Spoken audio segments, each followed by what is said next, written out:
Hello, my fellow Vault dwellers, and welcome to my Vault. Today we're going to be reviewing the NCR Messenger Bag. We're also going to be fighting cats, apparently.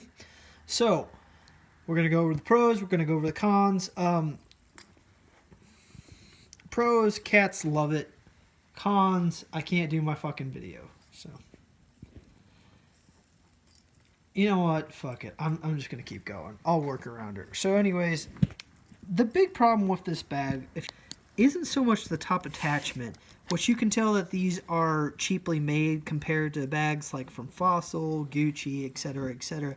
The clip almost wants to stick. It's spring-loaded, which is going to wear down over time, which, although aesthetically pleasing, the issue that we have is that the bag is going to outlast the clips.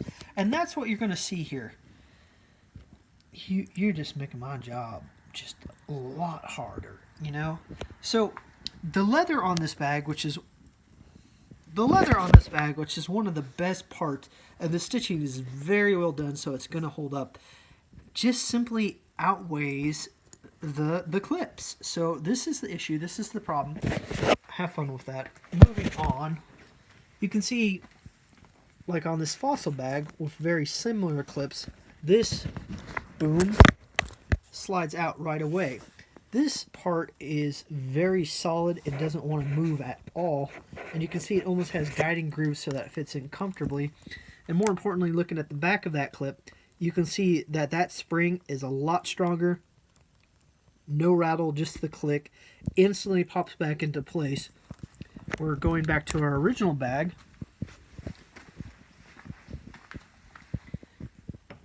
Yes, you're very sweet. Looking at the original bag, you can see that these are almost pinned in. And then trying to listen to that clip, you can hear that button almost pop. So the spring is much weaker. The other major issue that we run into, fitting this clip into our bag here, boom, it's nice and snug. But on this one of our weak areas, you can see that it isn't flush, and that this clip wiggles a lot, so we're instantly running into an issue unless that bag is snug. Now, probably where this issue actually came from is the bag being overloaded, which you can see just the way that it wants to set up, how wide it is, and so it was probably overstuffed. But again, we're at our weakest point right here. So you could probably take this into a saddle shop, a leatherworking shop, a welder even. Just tone that down a bit with some type of, I wouldn't necessarily say adhesive, because you would want something that's going to set up quite a bit bigger. This also feels pretty thin, so it's going to eventually snap off. But it's something that can be repaired with time.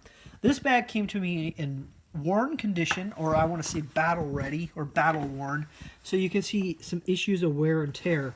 Now, my guess is that this bag was heavily used, heavily abused, and so it's going to have fraying, it's going to have issues. You can even see on like the strap. And so the pros and the cons. The hinges are going to last for forever. The leather is going to just wear down, but essentially last for forever. The stitching on these areas is going to last for forever. The embroidery of this is actually very well done. You know, the line isn't faded at all. It's clear. The letters, excuse me. You can see the double-headed Yaguai there, so very good. The red star, just a little tiny issue, but again, probably more from the wear and tear. The backing, a few frays, but, you know, for the most part flush, so it's not going to catch and it's not going to wear as poorly. Looking at the inside, this bag was actually made from India, which tends to be a step up from China, but you might run into some quality control issues. You can see here the tag, 100% cotton, leather accents, made in India. So, although it says that this is cotton, to me it feels more like canvas, but whatever. One thing that they've done better compared to, say, my Volt Tech bag up there is that these line up pretty damn well. Could you guys not have shit any other time during the day? And so, just a couple other issues. You know, the zipper here, although guides pretty darn smooth. Again, it's going to be a point of breakage. It's not a heavy duty zipper. You know, I wouldn't even say that it's necessarily brass, which is the creation that it's made to be. So it's going to be just a place where it is going to break down. You can see like a little bit of fraying, probably from somebody using it, you know, maybe as a school bag of some sorts. The bottom is pretty heavily enforced, which again is one of the major areas that cheaper bags tend to break down, is if you overload them, they'll just boom, just snap right through. You'll see a lot of bags like this online, not necessarily the Fallout bags, where they'll have bleach spots where people have tried to clean them with some type of detergent. So do be aware of that, and you know, you can see how filthy this is on the points of contact, but it is something that can be salvaged. As far as the frays go, that's common, especially along the seaming. It should have probably been double stitched one more time, but what you can do is you can trim these down, you can burn them off with a lighter, and then they tend to stick. Do be careful though, being cotton, those fumes can be toxic, so you'll want to have a place with really good ventilation. The buttons here, just taking a look at the inside, snap down pretty damn good. If I can get them lined up. Sorry, easier said than done when you're trying to do a video of this.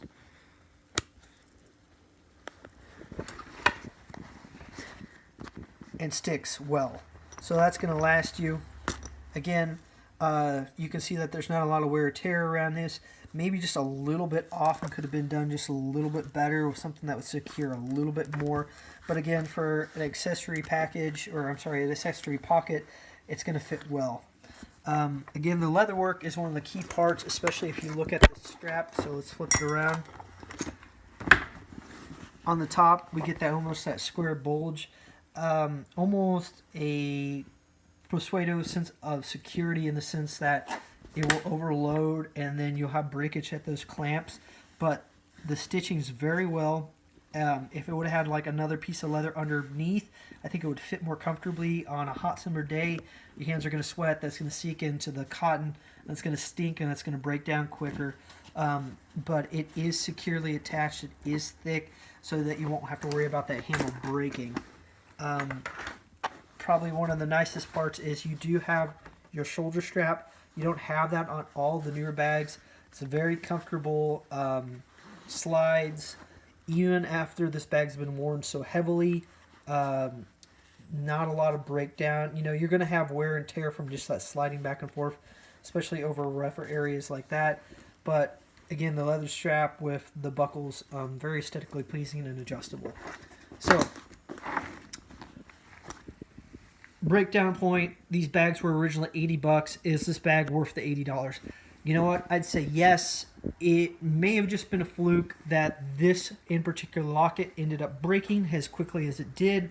It's probably more on the user end of why this wore out so quickly.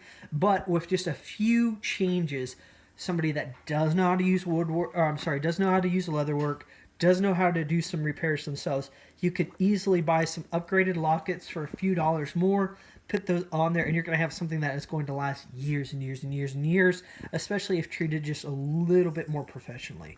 So, that being said, price point of $80, was this agreeable? Was this spot on? What kind of price should this have been at?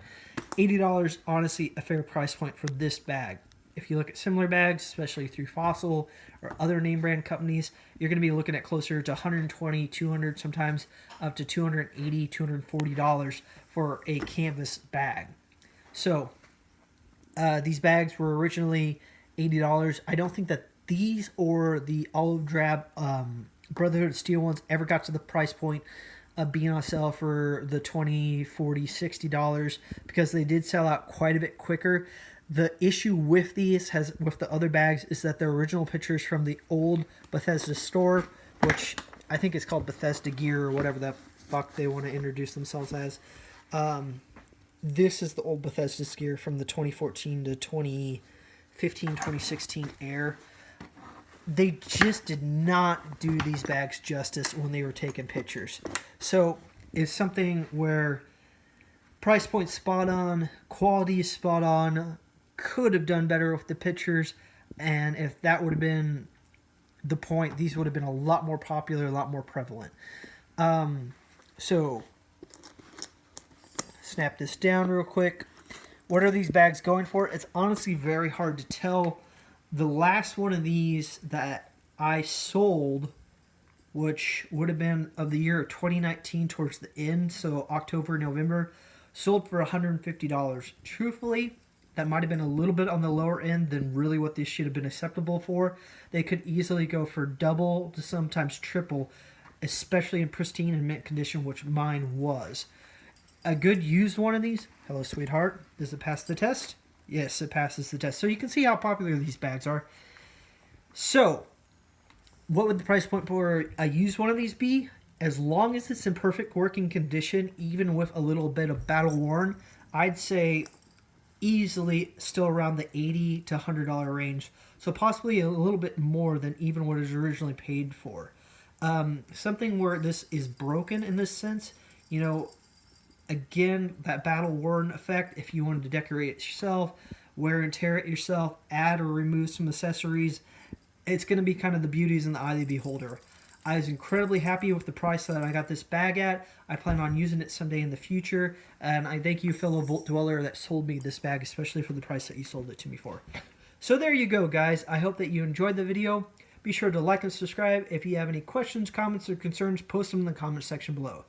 Thank you very much, and have a great day.